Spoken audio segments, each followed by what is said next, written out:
এখন বাজে সকাল 8টা থেকে আমার ব্লগটা শুরু করছি। তোমরা স্কিপ না করে প্রথম থেকে দেখো, আর ভিডিওটা ভালো লাগলে লাইক কমেন্ট শেয়ার করতে ভুলো না। বাড়িতে এসে দেখো যাই করি না কেন, পুজো দিতে কিন্তু আমি একদম ভুলি না। মা ওইদিকে রান্না করছে, রান্নাঘরে ঢোকার আমার প্রয়োজন নেই, মানে রান্না থেকে মুক্তি আজকে। আর বাড়িতে আসলে আমি রান্নাঘরে খুব একটা যাই না, মাই করে নেই। আর এদিকে বাবা আমার মেয়েকে দেখো আমার দাদুর বাড়ি থেকে নিয়ে আসলো। এরপরে বাবা সকাল সকাল দুধ নিয়ে বাজারে গিয়েছিল, আর বাজারে গিয়ে দেখো মাছ তারপরে মাংস দুটোই এনেছে। আর কালকে কিছুটা খিচুড়ি রয়ে গেছিলো, আর রাতে যে কীর্তন হয়েছিল তারা আর কি মুড়ি আর পায়েস করেছিল, তাই ওই পায়েস কিছুটা রয়ে গেছে, ওটা আর কি খাবে। আর সকাল সকাল দেখো সুন্দর একটা দৃশ্য, মানে আমাদের ছাগলের দুটো বাচ্চা হয়েছে, তাই এত সুন্দর দৃশ্যটা তোমাদের সঙ্গে শেয়ার না করে থাকতে পারলাম না। খাওয়া দাওয়া কমপ্লিট করে দেখো বোন আমরা সকলে মিলে বেরিয়ে পড়েছি কাকাদের মাঠের দিকে।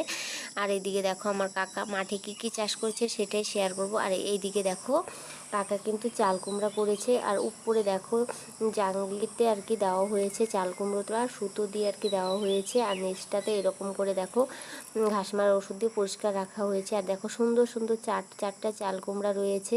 আর এইভাবে কিন্তু আমার কাকা খুব সহজে, মানে অল্প খরচের মধ্যে এভাবে চাল কুমড়াটা করে নেয়। এবার মোটামুটি মানে সময়ের অভাবে মানে খুব একটা ভালো হয়নি। আর তার সঙ্গেও এদিকে পটলও লাগিয়েছে, মানে চাল কুমড়োটা উঠে যাওয়ার পরে হালকা হালকা পটল থেকে যাবে, ওটা থেকে আর কি ভালোই হবে। একই জমিতে দুটো আর কি জিনিস, একটা উঠে যাবে আর একটা নতুন করে হবে।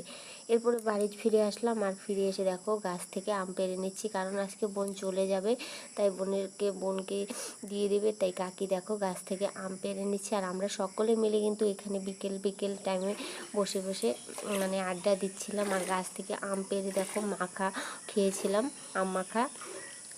এরপরে এদিকে দেখো মা সকালবেলা দুধ নিয়ে তো বাবা বাজারে গিয়েছিল, আবারও বিকেলবেলা দেখো মা দুধ ধুয়ে নিচ্ছে। আর এইভাবেই দেখো মা দুধ ধুয়ে নিয়ে তারপরে বাছুরটাকে দেখো এখানে বেঁধে রাখা হয়েছে। আর এত সুন্দর একটা কিউট বেবি, একটু আদর না করলে হয় বলো তোমরা? তাই একটু করে আদর করে দিলাম। এরপরে দেখো রাতে চলে আসলাম বাবা বাড়িতে গেলে। বাবা মা দুজনেই মানে কি করবে না করবে প্রত্যেকটা মা বাবাই বুঝে, এইরকম হয়। মানে মা বাবা যে পৃথিবীর কী জিনিস যার আছে সেই বুঝে, আর জানে সে মানে যার নেই সেই জানে মা বাবা কী জিনিস। তাহলে আজকের ব্লগটা বেশি দেরি করছি না, এখানেই শেষ করছি। দেখা হচ্ছে নতুন কোনো ভিডিওতে।